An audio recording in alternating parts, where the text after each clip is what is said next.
ay medyo hindi na makaganap ang Pangulo sa kanyang katungkulan. Opo. Kailangan tayo magsesyon. Ang sino daw pong pulis, mga kababayan at Sen, na hindi makapapasa dyan sa marksmanship na yan, anong gagawin? Ang gagaling, kapag kayo po ay hindi nakapasa, sabi ng ating PNP chief, ang mga hawak ninyong baril na yan ay papalitan na lamang ng bolo. Isang mapagpala at magandang umaga po sa inyong lahat mga kababayan at mga mahal po naming taga-subaybay. Nandito na naman tayo at mag-uusap na naman tayo at magbabalitaktakan. Pero hindi po ako ang magiging host ninyo sa araw na ito. Kundi ang magiging host ninyo ay ang mga matitindi, mga malulupit na broadcaster sa Net25 sa programang Saganang Mamamayan, mga kababayan at mga mahal po namin taga-subaybay. At syempre, sa pagkakataong ito, makakasama po natin ang ating senator-elect na si Senator Rodante Marcoleta, mga kababayan. Napakarami po yung mga maiinit na balita at mga isyu na pag-uusapan sa pagkakataong ito. Kaya huwag kayong bibitaw. Siyempre, tapusin po ninyo yung video na ipapapanood po namin sa inyo para nang sa ganun ay pakinabangan po ninyo at maalaman ninyo yung mga dapat ninyong malaman na mga bagay-bagay tungkol sa mga nangyayari sa ating bansa, mga kababayan. Ang una dyan na tatalakayin, ito dito, gusto ko ito . Yung unang tatalakayin dyan ay yung tungkol dito sa mga nasahanin ng kapulisan na parang didisarmahan po yata sila. Tatanggalan sila ng baril, mga kababayan, kapag hindi sila nakapasa sa mga pagsubok, sa mga training. Pag hindi sila nakatama ay aalisan sila ng sidearm at papalitan ng itak o sa Ilocano ay bunang, mga kababayan. Kaya huwag kayong bibitaw at mamaya tungkol din po sa update ng impeachment, malalaman din po natin yan mamaya, mga kababayan. Bago natin panoorin ang video, mga kababayan, syempre gusto ko pong magpasalamat sa bumubuo ng Saganang Mamamayan, lalong-lalo na sa ating mga magigiting na broadcaster, Kuya Jen Sobarjaga, ayan, at si Kuya Nelson Lubaw. Salamat po at lagi po ninyo kaming naaalala kahit paano . Ayun, maraming pong salamat sa inyo pong programa na lagi nyo po nung nababanggit ang inyong lingkod. Salamat din po sa ating magiting na senador, Senator-elect Rodante Marcoleta. Maraming salamat po, sir. So, rekta na tayo, mga kababayan. Hindi na natin patatagalin to. Eto, panoorin natin ang video ito. Saganang Mamamayan, pasok! Kasama po natin ang Senator-elect Kong Dante Marcoleta. Sen, masayang hapon po. Bakit naman kayo sumasaya? Dumating lang ako. Ay, siyempre, alam niyo naman pagka nandito kayo. Maraming nanonood. Tsaka less ang trabaho namin ng konti. Hindi kayo masyado nahihirapang mag-isip. Pero Sen, bumati mo kayo sa ating mga kababayan. Namimiss po nila kayo . Tayo naman kasi, basta meron tayong kahit konting oras lang, basta may pagkakataon, talagang hindi pwedeng hindi ako dumating. Opo. Maliban na lang talaga yung malalayo yung pinupuntahan natin. Yan, opo. At, so, kumusta kaya? Kumusta ang ating mga kababayan? Napabayaan nyo na yata yung karamihan sa kanila. Hindi po. Alam nyo naman, pagka wala man kayo dito ng physical, parang naroon na rin po kayo. Di ba nabiling ko naman silang lahat sa inyong dalawa? Yun lang kung level ang medyo hindi namin magapayan. Ang alam ko ngayon, ang mga views nyo raw, nasa 300,000 na raw. Aba, nagbabawas-bawas pa po kami ng konti. Samantalang nung ako'y nandito, nasa 15,000 lang tayo. Ngayon, napaabot nyo ng 300,000. Congratulations sa inyong dalawa. Ayun na po. At pinaplano natin, Sen, na mapalakas pa, mapaabot pa po ng gold button, 1 million followers saka subscribers po. So, paano kayo sumikat ng ganun? Ay, dahil po sa kadidikit namin sa inyo. Wala na nga ako dito, di ba? Ay, batiin niyo rin na po, Sen, nakabang sa inyo lagi, yung mga vloggers na taga-subaybay natin, si Jazz Vlog ng La Union. Daming kinikita ng mga vloggers na yan, ah. Opo, at saka itong si Kuya Update PH Update. Ba't di mo lang sila nagpapadala kahit hopya lang? Oo nga po. Balita ko Dami namang klase ng hopya. si Kuya PH Update, magpapakape daw po sa ating isang araw eh. Pupuntahan na tayo rito nang sa ganun ay mapakape ang ating buong palatuntunan, Sen. Kape lang. Tayo na raw bahala sa sasaw sa kape. Opo, opo.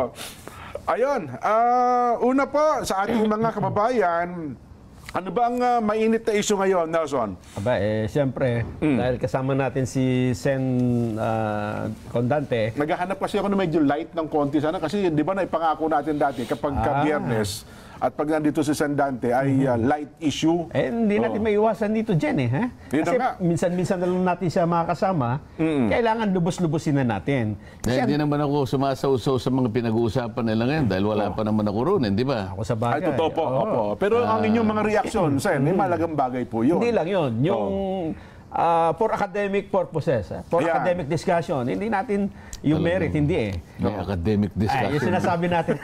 Natututo na kami.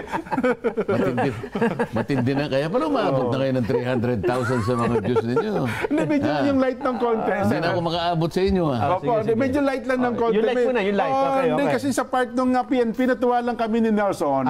Kasi ang bagong PNP chief natin ngayon ay gustong sanayin ang mga pulis natin doon sa tinatawag na yung marksmanship. Nelson, di ba? Yung tamang paghawak ng baril, tamang pag-asiste kapag merong mga aktwal na humihingi ng responde. Nagkaroon sila ng training. Yes. Marksmanship training. Marksmanship training. Paggamit ng baril. Yes. So, kapag may humihingi ng tulong, ang sino daw pong pulis, mga kababayan at Sen, na hindi makapapasa dyan sa marksmanship na yan, anong gagawin? Ang gagaling, kapag kayo po ay hindi nakapasa, sabi ng ating PNP chief, ang mga hawak ninyong baril na yan ay papalitan na lamang ng bolo. Ayun. Kukunin. Wala nang baril yung pulis. Opo. Pero may gulok silang hawak. Ayun. Sen. Ibig sabihin yung baril. Totoo ito, ha? Opo, totoo po. Seryoso po ang PNP chief. Kukumpiskahin ng mga baril, wala na silang baril. Wala na po. Ang ipapalit po ay bolo. Bolo. Oho. Magpapalit din sila ng pangalan, silang lahat. Bakit ka? Bakit nga po?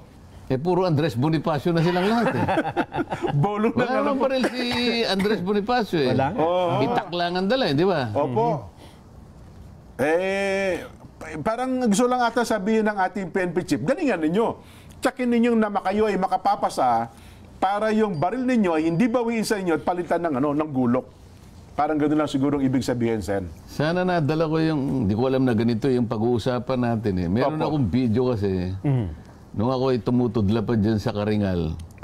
Nakita mo yung moving target na umiikot na ganyan? Umiikot, oo. Para sana gawin nilang parang example. Opo. Kung paano yung 6 na target na umiikot sa loob ng 10 segundo yata. Naubos lahat. Ay sana dapat may magawa nila yun. Oho. Bahagi siguro ng training nila. Lalapit naman ng ano nila eh. Ba't lumalapit sila? Mga actual yan, Sen eh. Sumuko ka na, di ba? Huwag kang kumilos na masama. Mga ganun siguro. Binabaril po yung maliit na bakal eh. Yan po yung part ng marksmanship training nila. Nakita nyo naman yung mga pulis nagpapakitang gilas. Baka nga naman kumpiskahin yung kanilang 9mm at palitan ng gulok. Ilan ang pumasa?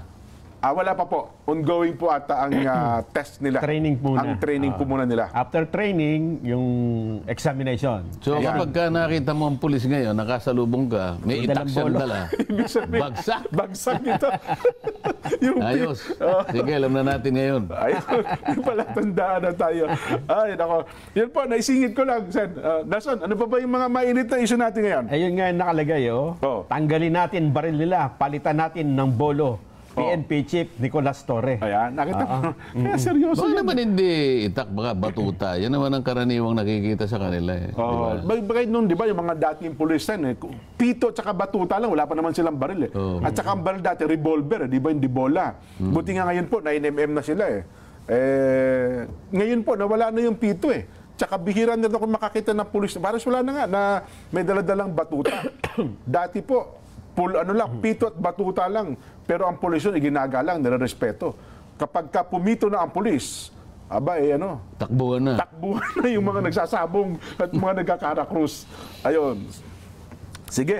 Nelson, banatan mo na yan.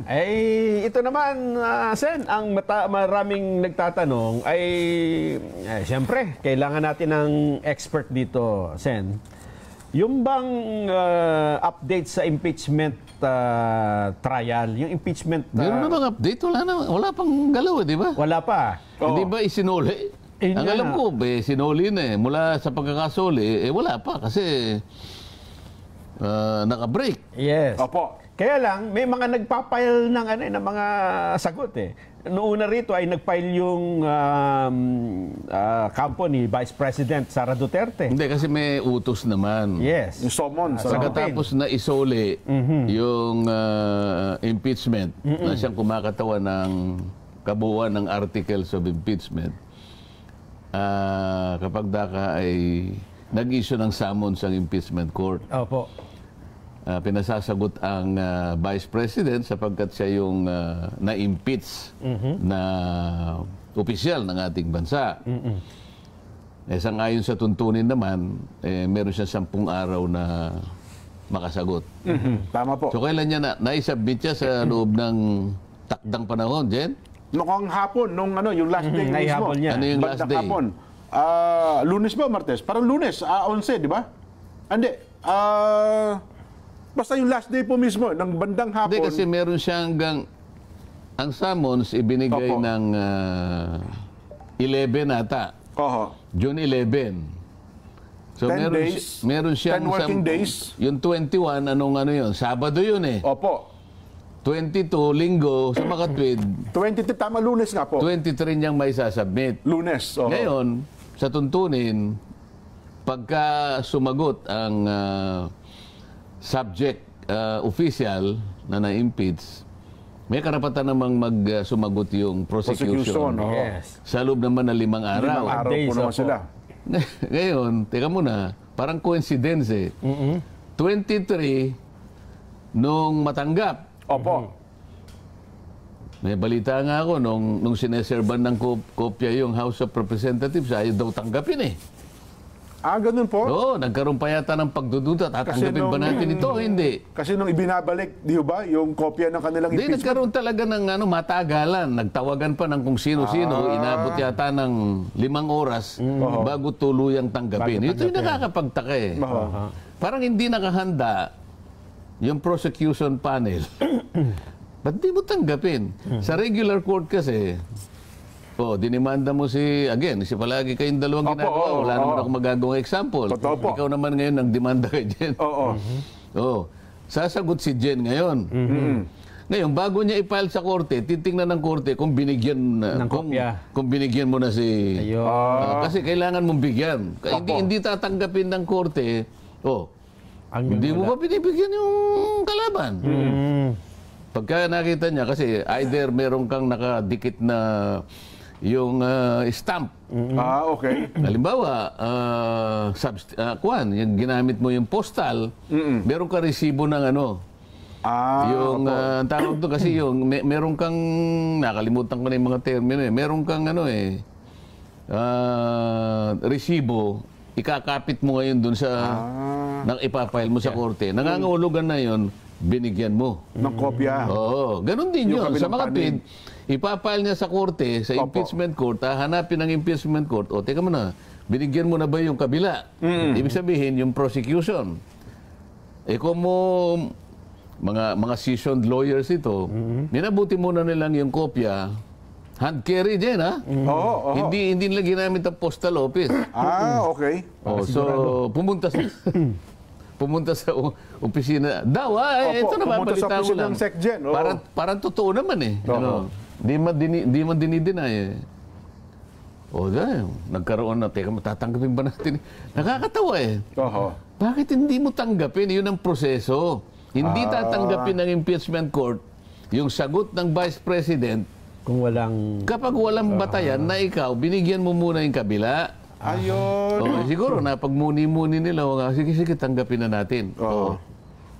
Kamuntik nang natapos ang isang araw yata eh. Di kasi ang kanilang parang pagdududa kong tatanggapin ba nila o hindi kasi ang dating parang ibinalik yung impeachment complaint yung kabuuan. Hindi na ano yun. Oo. Wala na sa usapan yun. Ang Okay. usapan, Yung sagot ni BP. bago nga isoli, nag-i-issue naman ng summons eh. Opo, oo. Sasagutin naman yun. So, proseso yun eh. Ayun. So, no? binigyan na siya ng 10 araw. Wala nga namang hindi niya sagutin sa loob ng 10 araw. Nagkataon lang kasi, yung 21, Sabado, wala namang opisina. Yan. Opo, kaya Lunes sila na sumagot. Kaya talagang napunta ng 23. Ngayon, di 23. Kung sasagot ngayon ng House of Representatives, 5 araw, di 28. So na yun. Oo. Tama. Opo, July 28 ang araw ng SONA. Tama. July 28. Oho. Paano ngayon yan? July 28, Oho. tapos na yung di ba? O na, June pa lang tayo, Kong. June. June. June 28 ang ibig ko. June 28. Opo. Oo. June 28 ang ibig ko sabihin. Oo, di tapos. Ha? Kailan ang session ng Kailan yung regular session ng 28? Kasi nakasinid yan eh. Opo. Ay di ang papatakbo yun Nakumpis tuloy ako. June 28 ang June ibig ko 28, sabihin. opo. Ngayon, ang regular session magsisimula nung halos sang-ayon sa mandato ng Saligang Batas. Ha? Ano ba yun? Section 15, Article 6. Opo. Fourth Monday. Nagkataon yung fourth Monday, yung dinasona. Opo. 28 nga po yun ng Hulyo. Ngayon, yung pag ng 28 ngayon ang plaso ng prosecution. 5 days eh. Opo. June 28. Ano yung June 28? Anong araw yun? Ano na nga ba ngayon? 26 ngayon eh. 6. Papatak na linggo. Linggo nga. Oo. Sa linggo na. Ito linggo na darating na po. Kasi 30 yung 30 yung Lunes eh. 27. 28 bukas. 28 bukas. Bukas. Oo, bukas. 29, 30 yung Lunes. Sabado po pumatak yung Oh. 30, tapos na ang 19th Congress. Ayun na nga po, yung Lunes Sa na Monday. tanghalin tapat. Di ba ang pinag-uusapan natin, ano ba yung wakas ng 19th Congress at yun naman ang pagsisimula ng 20th Congress? Opo. Di ba? June 30 Kaya akala mo ng talaga, tanghalin tapat. parang isinulat sa talaga eh. Oo nga po. Parang kwentadong-kwentado eh. Parang- sabi niya, Parang may hula eh. Di ba nakita? Parang parang nakasulat sa 10 days kanya. Opo. Ba sinasabi nila, talaga yatang kinuwenta yata talaga ni Chisito eh, sabi niya. Malay mo, di ba? 10 days. June 11. Pumatak nung Di 23. 21. Opo. 21 Sabado. Opo. 22 Linggo. Opo. Naghintay siya ng Lunes, 23. 23. Pagkatapos ng 23, sasagot sa loob ng 5 araw, 22. magiging June 28 naman yan. Sabado na naman yan. So, linggo. Ang 29, Linggo. At 30. At 30, Lunes. tapos ang 19th Congress. Ano ngayon ang gagawin mo? Tapos na eh. Ayun na nga. Parang naggano lang, parang Parang formality na lamang ang nangyari doon. ibig sabihin talagang nagpasahan lang ng mga papel. Pagkatapos niyan, tapos na tayo. Yun ang simula ngayon ng 20th Congress. Ngayon, yung pagsisimula ng 20th Congress, nakaano pa rin eh. Naka-recess pa rin po kayo. Naka-recess eh. Wala pa namang Kaya ang session nun. sinasabi ko, operationally, ibig sabihin, yung inaugural session, 1 month later. Yes po. Or July 28. July 28 ng Tama. umaga yan. Opo. So meron talagang interregnum. Merong pagitan. May pagitan talaga. Pagkatapos, ito ang issue eh. Hindi kinakailangan itawid mo. Teka, paano mo itatawid? Sige. Paano mo itatawid? Isang buwang singkad, sabi nga ng matatanda. Opo. Paano mo itatawid? Wala namang session. Hindi naman tatawag ng special session ng President. Yun naman Senado, merong karapatang tumawag ng session, special session, kahit walang tawag ang Presidente, kung kung ang gagawin mo ay salig doon sa mga kondisyon na nandun. Halimbawa, nawala ang Vice President. Kailangan maghirang tayo ng Vice President. Ayun, yun pala kababalian. Opo. Ay, medyo hindi na makaganap ang Pangulo sa kanyang katungkulan. Opo. Kailangan tayo magsesyon. Yung mga ganun. Ayun. Wala namang ganun eh. Paano ngayong mabubuksan yung isang buwan? Walang extraordinary, no? Nga naman. Merong isang buwan na pagitan sa kamatayan ng 19th Congress at pagsilang ng susunod na Congress. Naintindihan niyo? Ika-20 tatak yun. Kasi hindi naintindihan eh. Ang simula ng ika-19 na tatak matatapos at simula naman ng ika-20 tatak. May isang buwang katahimikan. Kahit tayo lang nagkakaintindihan ng tatak eh. Pero mga ating sa maliwanag na pag-uusap, di kaya natin dinidetalye para maintindihan ang kababayan natin.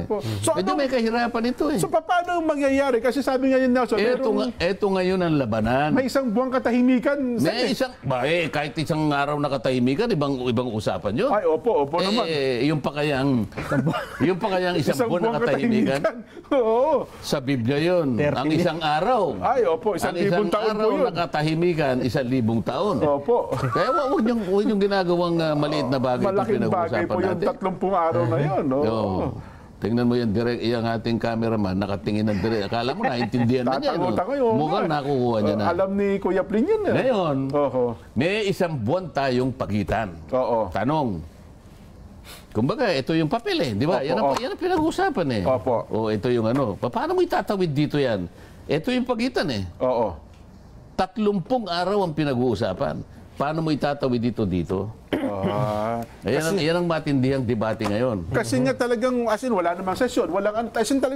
Literal eh, magkakaroon ng 30 araw na katahimikan talaga. Wala. Nasa saligang batas mismo ang naglagay ng pagitan. Ayun. Basahin mo, Section 15, Article 6. The commencement of the regular session of the incoming Congress is the 4th month of July. Yun ang sona. Ayun. So, hindi naman uubra na pagdating yun ng 28 ng umaga. Hindi, siyempre merong tatayo doon. Ang una niya alam mo naman ang...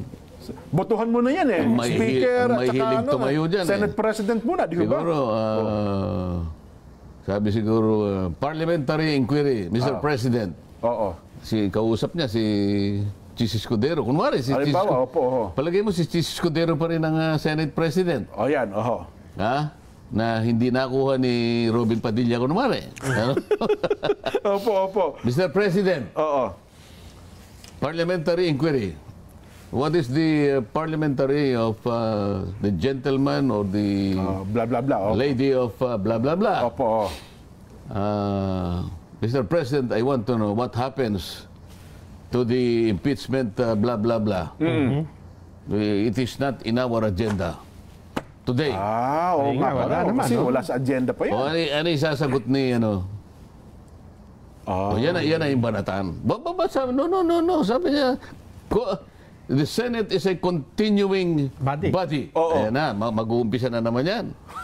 Ang pagkakaiba lang noon, wala ako eh. Ayun. Ngayon, nandito na ako sa 20th Congress, nandiyan na kayo. Di ba? Ando na. Yan ang magiging senaryo ngayon. Ayun. So, pipilitin nila ngayong itawid. Ngayon, tanong ko, isa lang na may tatawid. Paano may tatawid? Nga, no? Sino ang magtatawid? Paano may tatawid? Anong paraan ng pagtawid? Kasi yung sinasabi nga, narinig natin, di ba, yung carry over provision, wala talaga doon sa na mula sa 19th Congress, kung impeachment usapin, walang nakalagay na automatic na papasok sa susunod na Kongreso eh. Do you ba, Sen? Diba? Yan nga. Yan ang magiging debate ngayon kung paano, Magandang abangan yan. Oho. Pero ang itinatanong din ng iba, Sen, ay ano ba yung ipinail na reply ng Vice President? Kasi Answer ang tawag doon. Answer, yung Ang reply, yung sa prosecution. okay, yung answer okay. ay yung Answer ad cautelam. ad cautelam. Ano ba yung ad cautelam? Latin words yan. Mga Latin yan eh. Parang masarap kainin. Pag sinabi kasi sa yung mga abogado, pag gumamit ng ad cautelam, Opo. minsan may mahaba pang ano yan eh. May mahabang answer ex abundante ad cautelam. Ganun pa eh. Ito may shortcut yan. Ibig lang sabihin, sinasagot kita na merong babala. Ba may babala? Ba, may warning pa, Ibig sabihin, yung gusto kong maintindihan mo na kaya kung bakit kong sinagot ng ganito. Okay. Kamukha nung kanyang ginawa, kaya niya sinabing ad cautelam, kahit na sumasagot ako sa iyo, hindi ko itinatanggi na, hindi ko kinikilala pa rin na may jurisdiction pa rin ang impeachment court. Kasi baka akalain nila, sumagot ka na eh. Di inaamin mo yung jurisdiction. Hindi kaya nga ad cautelam. Yun ang ano. Hindi pa subali. Yung pala ibig sabihin. Meron siyang itinitirang ano, hindi ko, sasagot ako, pero hindi ko kinikilala. Yun ang ad cautelam. Ayun. Di ba? So bagamat sumagot siya, hindi naman ibig Sa sabihin mga tweet, pag sinagot ko kanya, parang hindi ko dinideny. May denial ako dyan. Kaya meron siyang tinatawag na affirmative defenses. Meron siyang affirmative allegations, meron siyang affirmative defenses. Dito sa kanyang sinabi, may 3 akong nakita. Sabi niya, itong pang-apat na impeachment na i-file ninyo, it is void ab initio. Sabi niya, yun ang una niyang ground. Kasi sabi niya, kaya void ab initio, you violated the 1-year ban rule. Di ba? Yung pinag-uusapan natin. Ng impeachment. Kailangan nating inuli. Bakit nila pinipilit na talagang yung pang-apat ay parang wala ng silbi? Sapagkat meron silang ipinail na unang 3. Yes. December 2, 2024, nag-file ng impeachment complaint. Ito verified Tsaka may endorser yan. Walang depekto, in-endorse. Sana man lang, kaya naman hindi namin ginala, walang nag-endorse eh. Kasi yung unang complaint, ang nag-file, isang karaniwang mamamayan. So sa tuntunin, pag karaniwang mamamayan, merong isa man lang membro ng Kongreso na endorso. Ito, ang mismong yung na isang grupo ng tao at inendorso ng isang mambabatas. Di qualified siya. December 2 yun. December 4, meron na naman. Ganon din, grupo rin ng ng tao at inendorse na naman ng isang mambabatas. Pangatlo ganon din. December 19, 2024. Ngayon, hindi nila ginalaw. Sabi ng sagot ni Vice President Sara na totoo naman, sarili niyong tuntunin, hindi ninyo sinunod eh. Ano yung nasa tuntunin? Kapag kanya merong nag-file ng verified complaint sa opisina ng Secretary General, immediately i-refer niya sa opisina ng Speaker. Immediately Hindi ginawa. Kasi pagka, halimbawa, ipinail ngayon, kunyari ang immediate is within 3 days. Kunwari lang. After 3 days, ini-repair niya na kagad si Speaker. Immediate pa rin yun. O kaya 2 days, kunwari. After 2 days. Kasi marami rin namang ginagawa sigurado ang Secretary General. Boss, bigyan nyo naman ako ng 2 days naman. Yun ang immediate para sa akin. And hindi, ang dami ko rin namang sagutin sa buhay. After 2 days, Pinail. ang sinasabi, immediately. So after 2 days, ginano niya. Pagkaraan naman na ito ay matanggap ng opisina ng Speaker, meron siyang 10 session days para i-repair. Para ilagay sa order of business. Mayroon pala talagang... Oh, may mekanismo yan. may schedule talaga. Isasama mo siya sa order of business. Kasi ibabagsak niya sa Committee on Rules. Ang rules ang maglalagay sa order of business. O kaya nga merong first reading, may ganyan. May second reading, blah, blah, blah. Pagkatapos na ito'y mailagay sa order of business, o dinabasa yung impeachment, sasabihin ng kung sino yung presiding officer, to the Committee on Justice. Yun na yun. Ayun. Kasi within 3 session days naman, pagkatapos na mailagay sa order of business, kailangan i-repair mo sa Committee on Justice. So, tatlong ano yun eh. Tatlong proseso. Hindi ngayon ginawa ng House of Representatives. Ang tanong, bakit hindi mo ginawa? Ayun na nga. Kasi parang nilagom nila yung yung tatlo.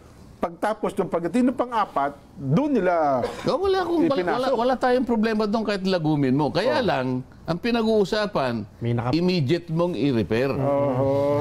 Ang pinag-uusapan na natin dito, pabayaan mo na yung December 4 and December 19. Ang una is December 2. Within 10 session days. Bakit nga naman? Nabinbin. Kailangan bilangin mo alin yung ika-10th day na dapat yon ay ni-repair. Inilagay sa order of business. So yun ang punto ng sagot po ni BP Inday. Hindi, tama yun eh. Kasi yung rules namin sa House of Representatives, kinopya word for word sa Constitution, ganoon din na nakalagay. Ngayon, ang tanong niya, nilabag ninyo yung one year ban rule. Sabi niya, hindi naman namin, kaya nga hindi nyo ginalaw deliberately hindi nyo ginalaw Oo nga, no? Pagkatapos nung maglagay sila, February 5, 2025, ang sinasabi ng batas nga, ng saligang batas, 1 impeachment per year. Ito yung 1-year ban rule. O, dinalabag nga. Ayun. Ngayon, paano mong sasagutin nga? Dito lang pwedeng, ayaw muna sabihin kung ano yung gagawin ko, pero dito maraming issue dito. Pero bakit, di ba yung point ata na yan, parang yun din yung point na pinalutang ni Senador Bato de la Rosa nung hinihinging niya na ibasura yung impeachment maaaring maulit yun eh. Kasi doon iikot eh. Ayun, pangalawa, meron siyang sinabi, there are no statements of ultimate facts in the fourth impeachment complaint. Yung mga ultimate facts, ito yung mga aligasyon. Ito yung mga statements na nakaporma na basis ng claim or defenses. Halimbawa, kanina yung example namin, si Nelson, dinimanda ka. Yung aligasyon, yun ang ultimate facts eh. Ako po ang may-ari ng isang pirasong lupa na located po sa ganitong lugar. Sa may Mother Ignacia. Opo. At ang katotohanan po niyan, hindi po, 4 na hektarya po pala. 4 na hektarya yun. Ako po ay may-ari ng 4 na hektarya. Lupa. Diyan po sa Mother Ignacia. Esguerra Avenue. Sapagkat yan po ay pinag-iwanan na po ng naitumba na network, halimbawa lang. Sige po. Ang katibayan po akong may-ari, kalakip po nito yung ebidensya. Pangalawang ito yung statements eh. Bigla naman pong nanghimasok kanya yung Jenso Barjaga. Bigla na lang nagtayo ng kubo doon. Ito po yung litrato, naglagay po siya ng kubo, nagtatanim pa po siya ng kung ano-anong mga high value crops. Alam naman po hindi pwedeng mabuhay dyan dahil simento na po yung nandyan eh. Di ba? Ito po yung litrato ng mga ganyan. Ngayon po, ako po ay sinabihan ko po siya na umalis ka dyan. Ito po yung demand letter ko, annex ba. Ito yung mga facts. Wala naman nakalagay na ganyan. Ano sasagutin ko sa inyo, sabi niya. Ang nakalagay dyan, puro conclusion of law and conclusion of facts. Na sinasabi niyo, sinabi ko na, ganito. Ang sinabi ko, papatayin, pagka ako'y napatay, papatayin ko. Nasaan yung mga, di ba? Parang halimbawa, sabi sa may lupa. Sabi niya, conclusion na ganyan. Sa makatuwid, sabi niya, meron siyang parang general denial eh. Considering, sabi niya na, sa iba't ibang pamamaraan, considering na isinuli sa inyo ang impeachment complaint, kalakip yung articles of impeachment. Technically, wala akong sasagutin sa inyo. Wala na sa inyo sabi sa korte. Kaya nga, ad cautelam. Ibig sabihin, boss, with all due respect, hindi ko naman ho kayo inaano. Sinuli na po ninyo. Ano po sasagutin ko, di ba? Oo nga, no? Bagamat sinasagot ko po, pinaalala ko lang sa inyo. Kaya pala ad cautelam, sabi. Na technically, hindi ko po kayo inaano, boss. Ganito yung banatan dyan, kung wala naman kang statement of facts, ano sasagutin ko? Di ba? Maganyan labanan pangatlo, sabi niya, being laden with conclusion of facts and law. Kasi mga conclusion lang Wala yung ultimate. Okay, opo. Di ba? The fourth impeachment complaint is a clear abuse of impeachment process. Isang malinaw na paglabagan niya sa proseso ng impeachment. Opo. Kasi ang impeachment malinaw naman Wala naman kayong nilalagay. Inaakusahan ninyo ko, wala naman kayong statement of facts na kung saan nyo Opo. Ang isa pa rito, nagpunta siya sa Korte Suprema. Sinabi niya na ito bago pa siya sumagot Opo. Ngayon, hindi ko malaman kung mauuna ang Korte Suprema kasi may nalalaman naman akong jurisprudence. Kung minsan ang Korte Suprema, sabi niya, hindi muna sila yung mauna kasi sila yung sasalig ang batas yung igalang impeachment natin court. Yung kanilang kapangyarihan. Tama, igalang natin yun. Sila lamang, sabi niya, ang merong karapatan to hear and decide cases of impeachment. Sa ibang pagkakataon naman kasi, nangunguna naman ng kaya dito malaman natin, uunahan mo ba o magpapahuli ka? Kasi parang tahimik ang Korte Suprema ngayon. Usapin na yan, Sen. Yun muna. Yun muna. Kasi kasali na ako dun sa para hindi nila tayo kung ano man yung... Oo nga po. Di ba? So, yun ang aabangan pala natin, Sen. Ang abangan mo si Ombudsman. Ayun pa isa. Punta na tayo doon. Ano ba nangyari kay Ombudsman? Kung yung impeachment na yan... Tingnan mo na, wala tayong para sa tao. Magagalit na naman yung mga yan, Mabibitin, Sen, approve ka niya mo. Di ba? Ano yun? Di ba, may pong konti. Ilalatag natin yung ating magiging Vox Populi, Sen. Hindi, nagpapahaba tayo rito. Mamaya, magalit na yung mga yan. Ito po, ilatag muna natin ito kasi itong ating Vox Populi, Sen, ay hindi po natin nabanggit pa. Iba po itong itong ating magiging Vox Populi ngayon ang laman. Ganun ba? Opo. Meron kasi tayong balitang hawak. Yun muna kanin natin. Opo. Ito po. Tama-tama. Mayroon kasi tayong balitang hawak na sinasabi daw po, di ba may question ngayon, Sen, hanggang ngayon, ay may question pa tungkol sa 2025 budget na umiiral ngayon. Nakapending sa Supreme Court. Pa po ito sa Korte Suprema. Ang isa po sa binabanggit dyan, meron daw anyang 150 billion na, quote-unquote, pork barrel. Kasi wala na ho namang pork barrel ngayon, di ba?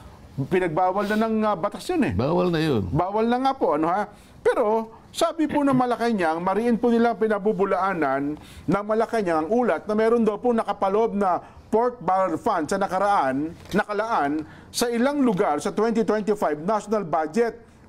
Ayon po kay Palace Press Officer Attorney Claire Castro, ngayon lamang nito nadinig ang tungkol sa pork barrel at wala rin nakarating na papel sa Malacanang na sinasabing umiikot umano sa Senado. Ayon pa po kay Yusek Castro, hindi issue sa palasyo ang pork barrel kaya mariing pinabulaanan ito ng ehekutibo. Batay daw po sa umiikot na umano'y dokumento sa Senado, bilyon-bilyon pisong pork barrel fund daw po inilaan sa ilang lugar tulad ng Bulacan, 12 billion, Sorsogon, 9 billion, Mindoro, ang laki. Hindi pork barrel na ang tawag dyan, insertion. Insertion. Siguro palitan natin, hindi pork barrel. Dahil technically wala na yan. Wala na talaga, opo. Pinagbawal na po sa batas. Sinabi ng Korte Suprema, wala na yan. Opo. Nagiging pork barrel kasi, kung halimbawa, ikaw ay binigyan ng karapatang mabigyan ng proyekto na gagawin sa distrito mo, pagkatapos na mailagay sa batas, ikaw pa. Yun ang pork barrel. Ikaw pang makikialam doon sa pagpapagawa ng project na nilista mo. Pati yung contractor. Magiging pork barrel siya. Kasi ang nangyayari nga, kaya nga pinalitan na yun dahil sa, alam mo na, kaya niya pakikialaman, ako ang nagpapondo niyan Ayun, Ako ang naglagay ng contractor dyan Ako maglalagay. Anong pangalan ng contractor mo? Benguet. Kunwari lang. Ako magmimina dyan. Opo. Ngingiti-ngiti si Nelson eh. Ha? Mali na yung pagiging pork barrel. Ayun. Ngayon, kaya nga pinag-uusapan, para hindi ka kanya maging pork barrel, pagkatapos na ikaw ipagbigyan Oo. na yung distrito mo ay mabiyayaan ng mga proyekto, okay lang yon. Opo. Pero wala kang gagawing post-intervention. Ayun. Oo. Ibig sabihin ng post, pagkatapos na huwag ka nang makikialam magmula rito hanggang doon. Hanggang doon, Hanggang opo. sa matapos yung Benguet, huwag kang makikialam. Oo. Kaya problema, Diba? mula simula hanggang matapos, nakialam talaga nung gusto. Eh, pakikialaman niya talaga yun. Kaya nga, ngayon, pero insertions talaga Insertion yun. ang tawag po. Oo. Eh ngayon, ang sinasabi ninyo, sa dinig ko naman, Opo. yun ang tinatawag nilang FLR. Oo. Alam mo yung FLR? Ano po ba sabi nyo? Narinig ko. Hindi kasi, pinarada lang kasi, yan, may kasangkot yan dun sa sabi nila, no? Pagkakapirma doon sa impeachment. Pagkakapirma. Opo. Pipirma kayo o hindi. Yan ang usapan dyan eh, no? 250 ng pumirma. Yun yung sinasabi ni Congressman, ano, di ba? Si Congressman... Toby Chanko eh. Hindi. Sino po? Si Congressman Nelson Lubao. Oo, halimbawa. Pumirma ka na. Oo. Kung hindi, yung project mong hospital, Tigil yan, Ng ako. pondo. napilitang pumirma siya, di ba? Ganyan nangyari doon sa Laguna. Pagkatapos, yung palang mga ipinangako, nasa FLR, sabi nila. Yung FLR, ito yung for later release. Ayun. Kaya pala nung pagkatapos... So, nag-aaway sila ngayon. Kaya nga ang pala- tawag naman ni Toby Chango, conditional conditional release. Yun ang FLR. Kaya na pala- talagang meron daw binigyan sa mga kanya-kanyang lugar. Kaya pala, Sen, ang balita ko, pagkatapos na po magpirma na isang linggo nakalipas, ang kinakanta daw po nila ngayon, please release me. Wala. For later release, kaya nga FLR eh. Oo, hanggang ngayon daw po ata, umaasa Ngayon, pa eh. ngayon, Oo. patay na si Frank Sinatra. Wala na. Pero talagang kinakanta yung Please release me. please release me. Ayun. Release me lang yun, walang please. Release me. Ay, pakinggan natin. Meron daw hong...